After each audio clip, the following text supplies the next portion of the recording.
Salut, bine v-am găsit la un nou clip. Eu sunt Răduț, iar astăzi cei de la Engwe mi-au trimis altă bicicletă electrică și anume Engwe E26, pentru care are rost pe 26. Suntem în parcul liniei în militar, după cum vedeți, este seară și este cam frig, sunt 9 grade și azi ne vom plimba puțin cu bicicleta asta și haideți să vă prezint repede pentru că vreau să mă plimb și pentru că mi este puțin cam frig. Bicicleta are un cadru de aluminiu, după cum vedeți, vopsit în verde mat.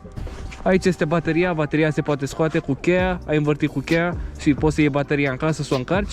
Bicicleta mi-a venit și cu un încărcător, bineînțeles. Roțile sunt pe 26 cu spițe, cu cameră înăuntru, după cum am zis. Cauciucuri de 2-4 lățime, foarte groase. Bicicleta are și apărător de noroi, pentru că atunci când vrei să ieși cu bicicleta pe ploaie, să nu te stropești. Are și portbagaj, perfectă pentru cei care vor să facă globo. Bicicleta asta este foarte bună pentru globo, pentru că are o autonomie de 140 de km. Pe cel mai slab mod de asistență, adică pe modul 1, pentru că bicicleta are un motor de 250 de W. Motorul este aici în spate, bateria este de 48 de volți cu 16 amperi. Cam slabă zic eu, dar poți să-ți mai cumperi una și să o pui aici. Bicicleta are un schimbător Shimano Tourney de 7 viteze, 1x7. Aici este schimbătorul, așa schimbi ca să dai în viteză mai mare și așa îi dai în viteză mai mică. Bicicleta are și accelerație la manșon, dar dacă o folosești doar pe asta o să aibă mai puțină autonomie, adică nu o să aibă 140, o să aibă mult mai puțină. Oricum, dacă folosești bicicleta pe modul 5 de asistență, va avea undeva la maxim 40 de km range. Bicicleta are frâne hidraulice, două pistoane, față-spate, de 180 de mm fiecare disc. Furca este cu suspensie, aici avem preload-ul, dacă răsucești în dreapta se întărește, iar dacă dai în stânga se slăbește, adică se lasă mult mai ușor. Aici avem și un blocaj, acum este pe open, adică furca se lasă, iar dacă dai în dreapta, furca nu se mai lasă. Bicicleta are și o șa cu suspensie, după cum vedeți aici este suspensia, deci putem spune că este full suspension, hai că da. Are și cric, însă am uitat să-l montez, dar asta este. Farul aici pe față, care bate super bine, și pe spate stopul, pe care, bineînțeles, atunci când apeși frâna se aprinde mai tare, exact ca la mașină. Aici avem ecranul, unde ne arată viteza cu care mergem, modul de asistență, acum este pe modul 3, iar 5 este cel mai puternic. De aici pornim sau oprim bicicleta, iar de aici pornim lumina și aici ne jucăm un meniu. Bicicleta are o pipă reglabilă pe înălțime, adică dacă bagi aici imbusul și ridici de ghidon, poți să stai cu ghidonul mai sus sau să lași mai jos, bineînțeles. Unele modele vin și cu coși pe față, însă eu n-am nevoie pentru că nu o să merg cu bicicleta asta la piață.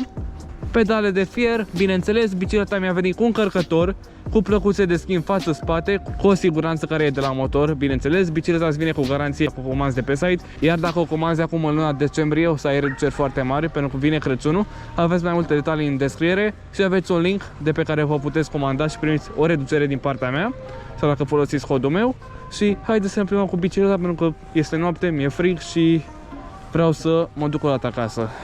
Bicicleta, dacă vă vine să credeți, are 43 de kg, adică enorm, este foarte mult pentru o bicicletă, dar este electrică și asta e.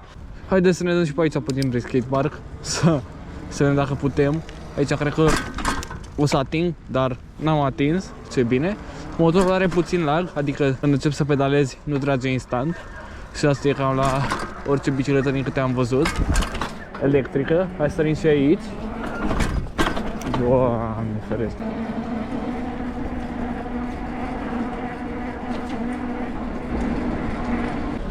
Bun, haideți că am ieșit cu ea. Asta este bicicleta, din păcate este noapte, pentru că doar acum am avut timp să ies afară. Limitată la 25 de km la oră. Sper să reușesc să-i o scot, să prindă 40-45, cuprind toate. V-am zis, are frâne hidraulice. Schimbătorul aici, ăsta este meniul. Am făcut până acum cu ea 1 km 400. Am 3 linii de baterie din 4. Este interesantă, vă dați seama, este o bicicletă de oraș. Să mergi cu ea la plimbare, să mergi cu ea la piață. Are și portbagaj pe spate pentru cine vrea să facă globo.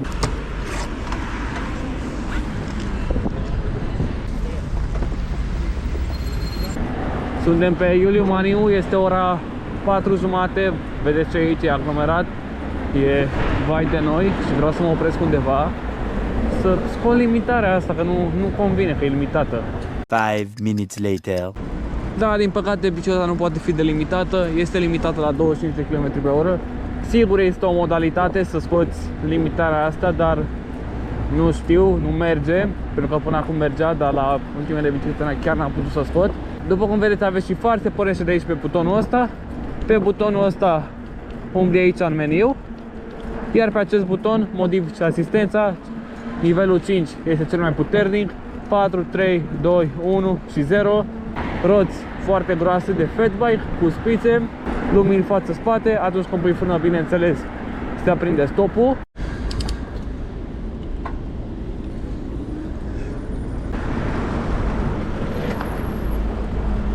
Bun, am ajuns la loserului. Aici în față avem parcul liniei, pentru cine este militar și știe. Aici este skate-ul, se pare că nu este nimeni. Și aici o să intru să filmez intro-ul pe care l-ați văzut deja. Nu uitați că o să-mi iau cât de curând o nouă bicicletă, adică voi vinde Jackie-ul. Jackie-ul încă este la vânzare, de vreo 1 jumate și nu l-a cumpărat nimeni, dar asta e, scuze.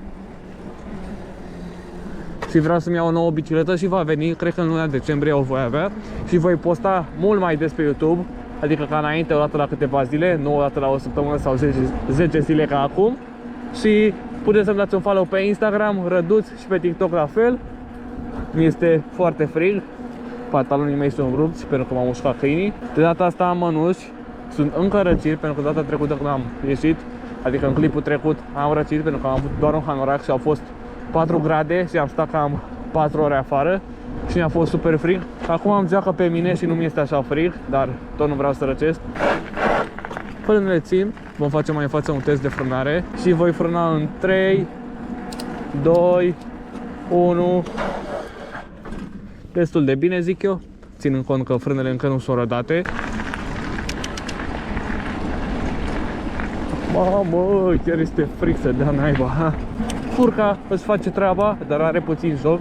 Și din păcate am uitat să strâng pipa asta și după cum vedeți se mișcă puțin. Dar fiecare furcă de asta are joc, pentru că sunt niște furci foarte ieftine și n-ai ce să le faci. Dacă aș fi un nepalez, aș fi cel mai fericit dacă aș avea bicicleta asta. Și dacă mi-aș mai cumpăra o baterie sau am mai mult range, undeva la 240 km din câte știu, cu încă o baterie, și aș face vlog toată ziua și aș face bani. Nu sunt un nepalez, uite acolo unul. Facem dreapta pe aici, în stânga n-am ce să fac. Hai.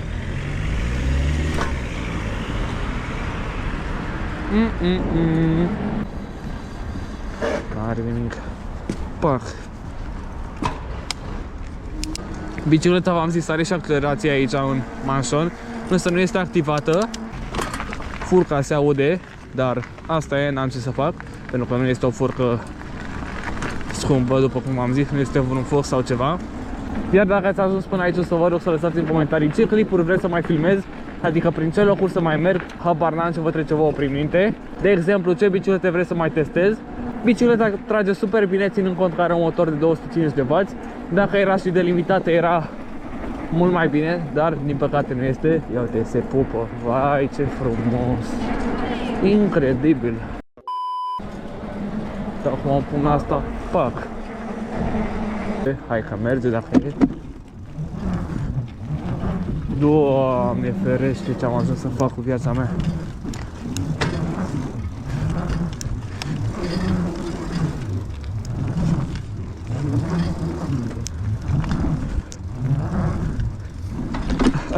Doamne ferește. Ha. Bun, plecăm de linie pentru că nu mai avem ce să facem. Este gol, nu este nimeni, este frig. Și cred că o să mă îndrept spre casă, pentru că m-a luat frigul deja și nu vreau să răcesc din nou. Hai, dă-i! Accelerează! Ha! O, salut, moșule! Crezi că cu mașina vine la mine, acum nu mai vine. Bicicleta sunt fraier, care are motor pe benzină.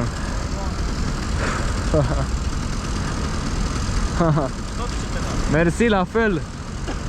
Am înghețat mâinile.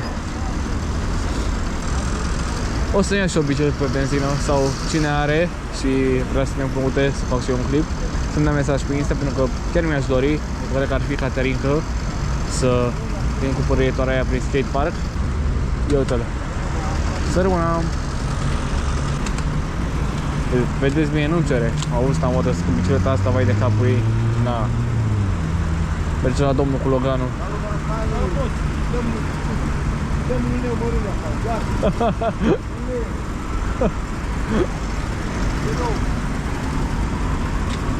Yeah. După cum vedeți, accelerația destul de ok, însă la 25 se limitează, v-am mai zis. 100% se poate scoate limitarea cumva, însă din meniu tradițional nu se mai poate scoate, din păcate. Pentru că, da, înainte, prin mai, iunie, iulie se putea, însă acum nu se mai poate. Bun, cam asta a fost clipul de azi. Eu o să mă duc acasă pentru că nu am ce să mai fac. Este frig, este seară, nu este nimeni și m-am plictisit.